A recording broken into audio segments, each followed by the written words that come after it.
औज़ुबिल्लाहिमिनश्शैतानिर्रजीम बिस्मिल्लाहिर्रहमानिर्रहीम। Dear students, अस्सलाम वालेकुम। उम्मीद है आप तमाम लोग खैर खैरियत से होंगे और अपनी इस लॉकडाउन में अपनी स्टडी को खूब एंजॉय कर रहे हैं। तो देखें, हर लेक्चर में मैं आप लोगों को कुछ ऐसी बातें बताता हूँ जो आपके फ्यूचर के हवाले से और आपके सब्जेक्ट के हवाले से बहुत ज़रूरी होती हैं। देखें, अगर मैं इस चैप्टर 16 को जो कि हम लोग पढ़ रहे हैं, अगर मैं इसको ऑर्गेनिक केमिस्ट्री की बैकबोन कहूँ तो ये गलत नहीं होगा। आप लोगों ने आगे ऑर्गेनिक केमिस्ट्री में बहुत सारी चीज़ें पढ़नी है, लेकिन एक चीज़ मैं आपको बता दूँ कि आप लोगों ने अगर इस चैप्टर को अच्छी तरह से कर लिया, तो आप लोगों के लिए आगे जो चैप्टर्स आएँगे, उनको समझना बहुत आसान होगा। क्योंकि ऑर्गेनिक केमिस्ट्री में बहुत सारी चीज़ें रिपीट होती हैं। फॉर एग्ज़ाम्पल, जैसे हम लोगों ने अल्कीन्स के टॉपिक में अल्कीन्स की प्रिपरेशन और रिएक्शन देखे। अब अल्कीन्स की प्रिपरेशन और रिएक्शंस के अंदर हम लोगों ने जो चीज़ें देखी थी, उनमें आपको पता है कि डिफरेंट मॉलिक्यूल यूज़ हुए थे। फॉर एग्ज़ाम्पल, जिस तरह हमने अल्कीन की प्रिपरेशन में पढ़ा डिहाइड्रेशन ऑफ अल्कोहल्स। अब अल्कोहल वाले चैप्टर में भी आप यही चीज़ दोबारा पढ़ेंगे, लेकिन वहाँ पर जो रेफरेंस होगा वो अल्कोहल का होगा। वहाँ आप अल्कीन को एज़ अ रेफरेंस यूज़ नहीं करेंगे। वहाँ आप पढ़ेंगे रिएक्शंस ऑफ अल्कोहल। अब रिएक्शंस ऑफ अल्कोहल्स को नाम दे दिया जाएगा और क्या रिएक्शन होगा जी कि अगर हम अल्कोहल को एसिड से रिएक्ट करवाएँ तो उससे अल्कीन बनते हैं। लेकिन यहाँ पर आपका जो रेफरेंस था वो अल्कीन था, तो आपने हेडिंग क्या दी थी? Preparation of alkyne. इसी तरह आपने जो दूसरा मेथड पढ़ा था डिहाइड्रोहैलोजिनेशन ऑफ अल्काइल हैलाइड्स। अब डिहाइड्रोहैलोजिनेशन ऑफ अल्काइल हैलाइड्स में आप लोगों ने अल्काइल हैलाइड को यूज़ किया। तो आगे जो हमारा एक चैप्टर आएगा अल्काइल हैलाइड का, वहाँ पर फिर आप यही रिएक्शन पढ़ेंगे, लेकिन वहाँ पर आप इसको रेफरेंस दे देंगे अल्काइल हैलाइड का। अभी हम लोगों ने जो अल्कीन्स के रिएक्शंस देखे थे, इनके अंदर भी हमें जो है वो रेफरेंस चेंज करके बहुत सारे आगे हमारे पास इनके यूसेज आएँगे, जिस तरह ओज़ोनोलाइसिस है। अब ये ओज़ोन वाला जो रिएक्शन है, ये आगे चलकर फिर आप एल्डिहाइड और कीटोन वाले चैप्टर में पढ़ेंगे, क्योंकि जब आप अल्कीन की ओज़ोनोलाइसिस करते हैं, तो उससे आपको जो प्रोडक्ट मिलती है वो एल्डिहाइड और कीटोन्स होते हैं। तो इसलिए जो भी चीज़ें आप लोग इस चैप्टर में पढ़ेंगे, वो चीज़ें आपको आगे चलकर दोबारा से रिपीट होंगी, लेकिन उनका जो रेफरेंस पॉइंट होगा वो चेंज हो जाएगा। तो इसलिए जो आपका ये चैप्टर 16 है, ये आपके कोर्स में ऑर्गेनिक केमिस्ट्री की एक बैकबोन है। कि अगर आप लोगों ने इस चैप्टर को अच्छी तरह से समझ लिया, अच्छी तरह से पढ़ लिया, कॉन्सेप्ट क्लियर कर लिए, तो इससे ना सिर्फ आप लोगों को आगे ऑर्गेनिक केमिस्ट्री समझने में आसानी होगी, बल्कि आपकी ये तमाम चीज़ें रिपीट भी होंगी। अगर आपको ये अभी अच्छी तरह से आती होंगी, तो आगे चलकर फिर इनके अंदर अगर थोड़ी-सी कॉम्प्लिकेशंस और भी आ जाएँगी, तो उन कॉम्प्लिकेशंस को समझना आसान होगा। एनीवेज़, ये तो था हमारा एक एडवाइसेज़ का जो है वो पार्ट, जिसमें आप लोगों को जो भी मैं बात समझता हूँ कि इम्पोर्टेंट और आपके फ्यूचर के हवाले से, आपके सब्जेक्ट के हवाले से, वो मैं बता देता हूँ। आज के हमारे इस टॉपिक में, हमारे इस लेक्चर में जो लर्निंग ऑब्जेक्टिव्स हैं वो 2 हैं, पॉलीमराइज़ेशन एंड कॉन्जुगेशन। ये जो पॉलीमराइज़ेशन है, ये हमारे इस अल्कीन के टॉपिक का लास्ट रिएक्शन है। हम लोग रिएक्शंस ऑफ अल्कीन्स पढ़ रहे थे और रिएक्शंस ऑफ अल्कीन्स में जो हमारा लास्ट टॉपिक या लास्ट रिएक्शन है वो पॉलीमराइज़ेशन है। इससे पहले हम लोगों ने ओज़ोनोलाइसिस देखा था।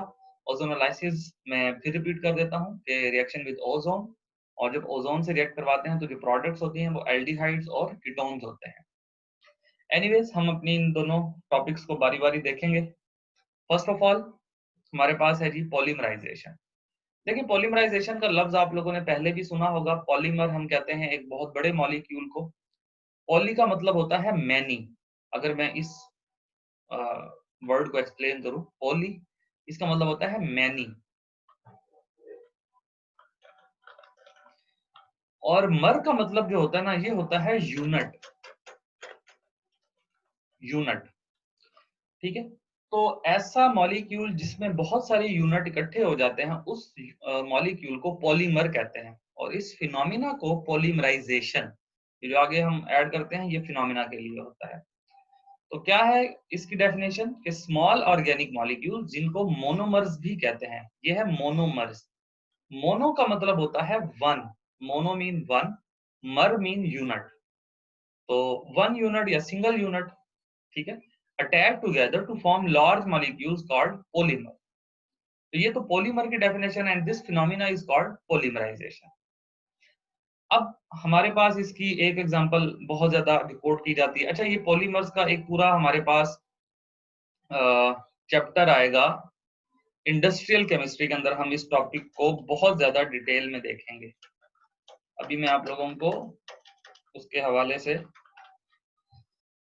पॉलीमर जो टॉपिक है हमारा, ये हम इंडस्ट्रियल केमिस्ट्री में हमारा एक चैप्टर आएगा, उसमें हम इसको इंशाल्लाह काफी डिटेल में देखेंगे कि पॉलीमर्स की कितनी टाइप्स होती हैं, किस मेथड से बनाए जाते हैं, और उन मेथड के अंदर फर्दर क्या क्लासिफिकेशन होती है। तो ये सारी चीजें हम लोग इंशाल्लाह अपने इंडस्ट्रियल केमिस्ट्री के चैप्टर में पढ़ेंगे। अभी जो हमारी बुक में जितनी इंफॉर्मेशन दी हुई है वो आप लोगों को आनी चाहिए, और उस इंफॉर्मेशन में इसकी डेफिनेशन है, इसकी एग्जांपल है, और इसका मेन कॉन्सेप्ट है। तो डेफिनेशन हम लोगों ने देख ली कि जिसके अंदर ऐसा प्रोसेस जिसमें स्मॉल मॉलिक्यूल्स कंबाइन होकर लार्ज यूनिट बनाते हैं, उस प्रोसेस को पॉलीमराइजेशन कहते हैं, और उससे जो मॉलिक्यूल बनता है उसको पॉलीमर कहते हैं। द बेस्ट एग्जांपल इज पॉलीथाइलीन, जिसको उर्दू में हम लोग शॉपर भी बोलते हैं। ये शॉपिंग बैग जो हम बाजार में कोई भी चीज खरीदने जाते हैं, तो दुकानदार जो है वो उसको शॉपिंग बैग में या शॉपर में डाल के दे देता है, तो वो पॉलीथाइलीन या पॉलीथीन भी इसको बोला जाता है, पॉलीथीन। तो क्या होता है कि जो हमारे पास इथीन है, अब इथीन का कॉमन नेम होता है इथाइलीन। इसमें अक्सर बच्चे कंफ्यूज होते हैं। ये इथाइलीन जो है ये इथीन का कॉमन नेम है। एन का मतलब यहाँ पर है कि नंबर ऑफ यूनिट, ये 100 भी हो सकते हैं, 1000 भी हो सकते हैं, जितने मॉलिक्यूल आप यहाँ पर कंबाइन करना चाहते हैं ये वो है। फॉर एग्जाम्पल मैं कहता हूँ कि यहाँ पर 100 मॉलिक्यूल है, एन का मतलब यहाँ पे 100, यानी 100 इथीन के मॉलिक्यूल्स हैं। उनको आपने एक स्पेसिफिक टेम्परेचर दिया और प्रेशर अप्लाई किया, तो वो सारे के सारे आपस में कंबाइन हो गए, और आपस में कंबाइन होने के बाद देखें ये CH2 आगे सिंगल बॉन्ड CH2, यानी इनका जो डबल बॉन्ड था ये खत्म हो गया। ये CH2 आगे किसी और CH2 के साथ अटैच हो गया, और इसी तरह ये वाला CH2 भी किसी और CH2 के साथ अटैच हो गया, और इस तरह से ये एक चेन बन गई है, ठीक है ना। तो पहले तो ये सिंगल मॉलिक्यूल था ना, इथीन का एक सिंगल मॉलिक्यूल था, और इस तरह के हमारे पास फॉर एग्जांपल 100 मॉलिक्यूल थे। तो अब वो 100 मॉलिक्यूल आपस में अटैच हो गए। जब वो आपस में अटैच होंगे तो जाहिर सी बात है उनको बॉन्ड भी बनाना पड़ेगा। जब वो आपस में बॉन्ड बनाएंगे तो उनका ये जो डबल बॉन्ड है ये खत्म हो जाएगा। तो हमें यहाँ पर ये सिंगल बॉन्ड नजर आ रहा है, और ये वाले जो ब्रैकेट्स हैं ये इंडिकेट करता है कि ये आगे फर्दर इसी तरह CH2 के साथ ही अटैच है। ये CH2 आगे CH2 के साथ अटैच है, वो आगे फिर CH2 के साथ अटैच है, इस तरह से एक लॉन्ग चेन बन गई है। और ये n उसी नंबर को शो करता है कि जितने नंबर हम लोगों ने यहाँ पर कंबाइन किए थे। तो ये तो था हमारे पास एक बहुत ही कॉमन सी एग्जांपल पॉलीमर की, और उसमें इथाइलीन या इथीन की पॉलीमराइजेशन हम लोगों ने देखी कि जब इथीन के मॉलिक्यूल को आपस में कंबाइन किया जाता है तो उससे पॉलीथीन बनती है, जिसको हम लोग नॉर्मली शॉपिंग बैग में या शॉपर्स के लिए इस्तेमाल करते हैं। अब एक बात हमारी बुक में जो दी हुई है वो ये है कि how to improve polymers quality. अगर हम एक अच्छी क्वालिटी का पॉलीमर या पॉलीथाइलीन के हवाले से अगर हम बात करें कि अच्छी क्वालिटी का पॉलीथाइलीन बैग या पॉलीथीन बैग बनाना चाहते हैं, तो उसके लिए हमें उसके अंदर कुछ चीजें ऐड करनी पड़ेंगी, जिनमें एल्यूमिनियम ट्राई इथाइल, यानी एल्यूमिनियम के साथ 3 इथाइल ग्रुप, ये C2H5 फिर ब्रैकेट के साथ 3 है। एल्यूमिनियम आपको पता है थर्ड ग्रुप से बिलोंग करता है, ये 3 बॉन्ड बना सकता है, तो 3 बॉन्ड उसने यहाँ पर इथाइल ग्रुप के साथ बनाए, तो ये बन जाता है try ethyl aluminium and titanium tetrachloride, ये TiCl4। अच्छा, ये जब दोनों आपस में कंबाइन होते हैं तो इसको एक कैटलिस्ट भी कहा, असल में ये कैटलिस्ट है, इसको कहते हैं जिगलर नाटा कैटलिस्ट। जिगलर नाटा कैटलिस्ट। तो ये जिगलर नाटा कैटलिस्ट जो है ये पॉलीमर की क्वालिटी को इंप्रूव करता है, ठीक है। तो ये बात आप लोगों को MCQs के हवाले से भी पूछी जा सकती है, शॉर्ट क्वेश्चन के हवाले से भी पूछी जा सकती है कि अगर हम पॉलीथीन की क्वालिटी को इंप्रूव करना चाहते हैं तो हम उसमें कौन सा कैटलिस्ट इस्तेमाल करेंगे, और अगर कैटलिस्ट इस्तेमाल करते हैं तो उसका फार्मूला क्या होगा। तो आप लोगों ने ये फार्मूला और इसका ये नाम है, ये सारी चीजें याद रखनी है। अब पॉलीमर्स को मेनली हम दो तरह की कैटेगरीज में डालते हैं, एक होते हैं नेचुरल पॉलीमर और एक होते हैं synthetic polymer, natural and synthetic. Natural जैसे कि आपको नाम से नजर आ रहा है, जो नेचुरली एग्जिस्ट करते हो, मैन मेड ना हो, जिसमें प्रोटीन्स आ जाते हैं। आपको पता है प्रोटीन्स जो हैं ये अमाइनो एसिड के बने हुए होते हैं। जब बहुत सारे अमाइनो एसिड आपस में कंबाइन होते हैं तो प्रोटीन बनता है। स्टार्च आपको पता है ये ग्लूकोज यूनिट का बना हुआ होता है। सेलुलोज भी ग्लूकोज यूनिट का बना हुआ होता है। डीएनए में आपको पता है कि राइबोस, शुगर, फॉस्फेट ग्रुप और नाइट्रोजन बेसिस 3 चीजें होती हैं, तो वो आपस में एक लॉन्ग चेन मॉलिक्यूल बनाते हैं जिसकी वजह से डीएनए बनता है। ये तो है हमारे पास नेचुरल पॉलीमर। इस तरह के बहुत सारे होते हैं, ठीक है। कुछ एग्जांपल यहाँ पर कोट किए हैं। सिंथेटिक में आ जाए तो पीवीसी, पॉलीविनाइल क्लोराइड जिसको हम बोलते हैं। पीवीसी पाइप आप लोगों ने सुना होगा नाम, ये पाइप जो हम यूज करते हैं उसमें भी ये पीवीसी पॉलीमर का बना हुआ होता है। पॉलीएस्टर्स, ठीक है, ये एस्टर्स इनमें फंक्शनल ग्रुप होता है तो इससे पॉलीएस्टर बनता है, ये सिंथेटिक पॉलीमर्स में आ जाता है। ये एग्जांपल्स और इनकी जो बेसिक जो हमारे पास यहाँ पर क्लासिफिकेशन दी गई है ये आप लोगों को आनी चाहिए।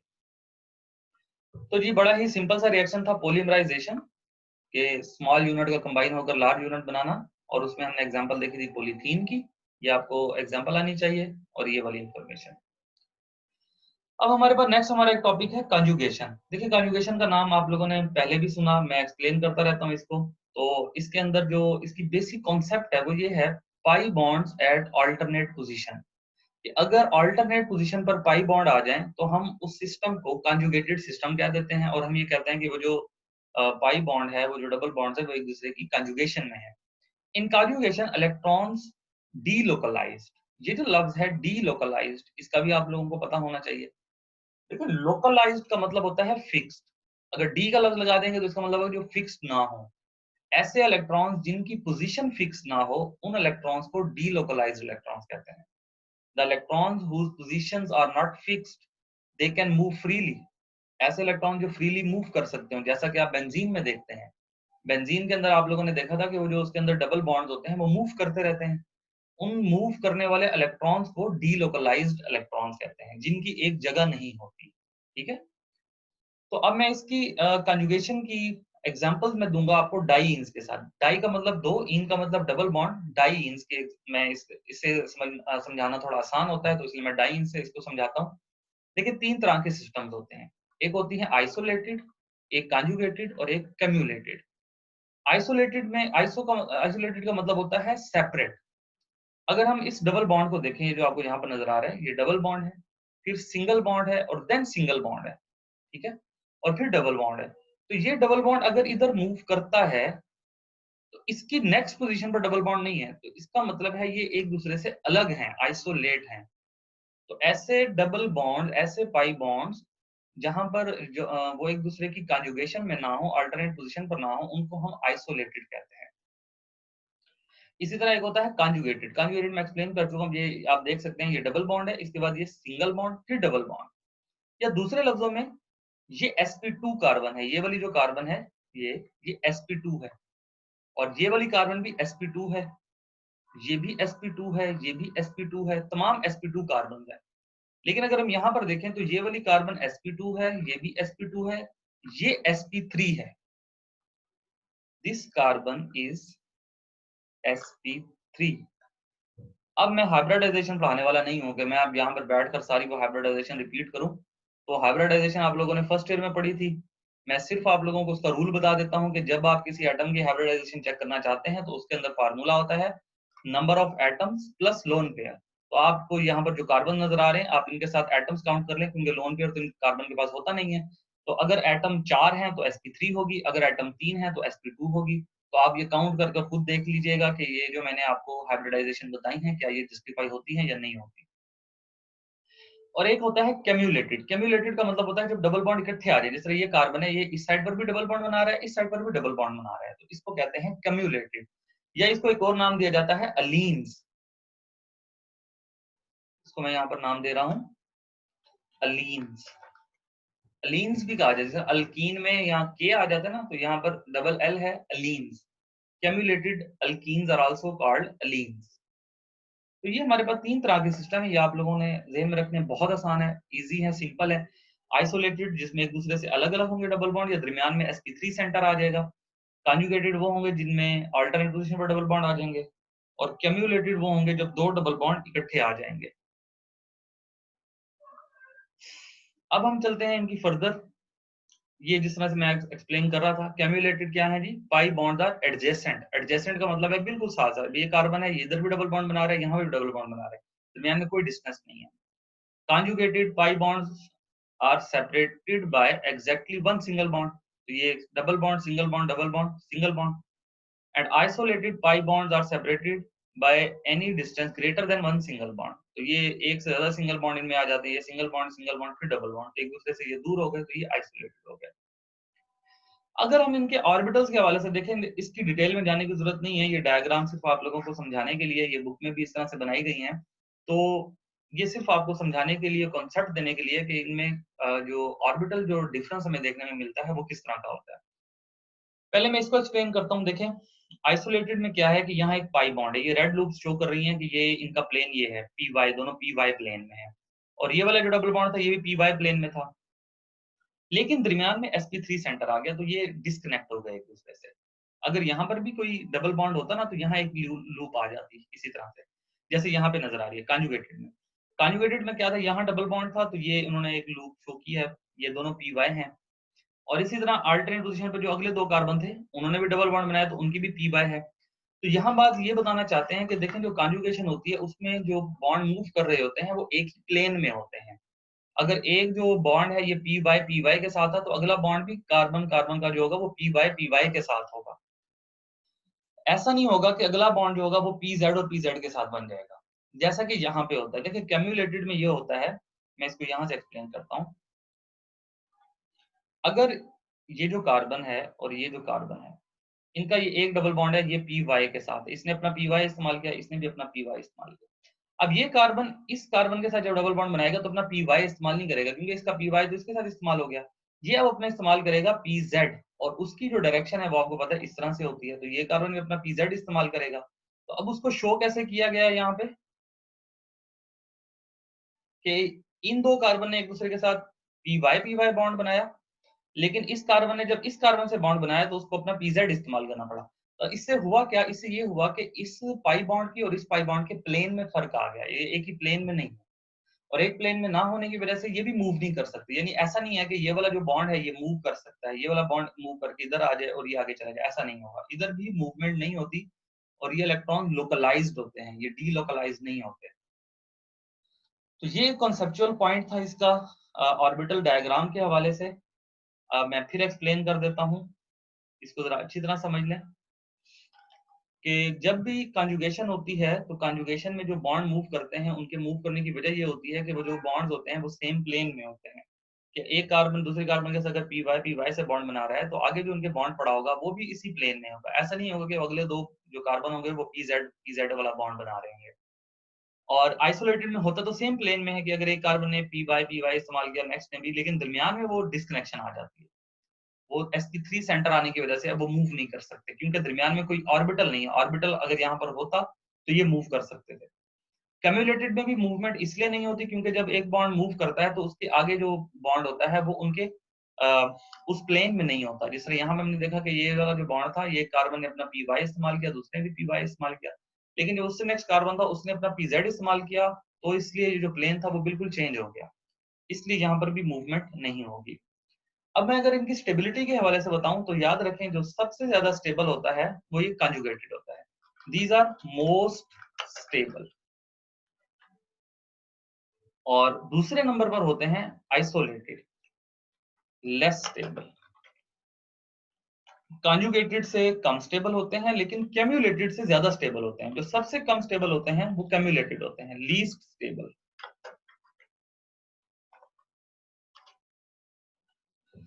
तो ये स्टेबिलिटी ऑर्डर भी आप लोगों ने जहन में रखना है कि सबसे ज्यादा स्टेबल कंजुगेटेड होते हैं, फिर isolated and then cumulated. Cumulated alkenes are also called allenes. तो इनसे रिलेटेड आपको क्वेश्चन किस तरह से आएगा, देखें आप लोगों ने ये लूप्स वगैरह नहीं बनानी होंगी, ये सिर्फ आपको समझाने के लिए है। और आप लोगों को इससे रिलेटेड क्वेश्चन जो मैं आपको पहले भी पढ़ा चुका हूँ कि आपको कोई एल्कीन दी जाएंगी दो तीन, और आपसे पूछा जाएगा कि इनमें सबसे स्टेबल कौन सी है, तो आप इस क्राइटेरिया के मुताबिक देखेंगे, जो कॉन्जुगेटेड होती हैं वो सबसे ज्यादा स्टेबल होती हैं, जो आइसोलेटेड होती हैं वो उनसे कम स्टेबल होती हैं। तो अलीन्स को तो हमने वैसे ही सेपरेट कर दिया, तो अलीन्स अगर आ जाएगी तो आप खुद ही समझ जाएंगे कि ये सबसे कम स्टेबल होती है। तो इन दोनों में आप लोगों ने डिसाइड करना होता है। आपको नाम भी दिया जा सकता है, अल्कीन्स का स्ट्रक्चर भी दिया जा सकता है, किसी भी तरह से आपसे सवाल पूछा जा सकता है। तो बच्चे ये हमारा आज का लेक्चर था। मैंने बहुत ज़्यादा इसको नहीं पढ़ाया क्योंकि आगे हमारे पास जो टॉपिक आ रहा था वो आइसोमेरिज़्म का था। तो मैं चाहता हूँ कि हम आइसोमेरिज़्म का टॉपिक एक अलग से अपनी अलग क्लास में पढ़ें और पूरी एनर्जी के साथ, क्योंकि आइसोमेरिज़्म का जो टॉपिक है ये आपके एग्ज़ाम के पॉइंट ऑफ व्यू से भी बहुत इम्पोर्टेंट है। तो मैं चाहता हूँ कि हम उसको सेपरेट टाइम दें और आगे आपके पास फिर 2 दिन की छुट्टी भी आ जाएगी, तो उसमें भी आप लोगों ने उसको पढ़ना होगा। तो आज के हमारे इस लेक्चर में यही चीज़ें थी। Hope for the best. मैं उम्मीद करता हूँ आपको समझ आया होगा। अल्लाह हाफ़िज़।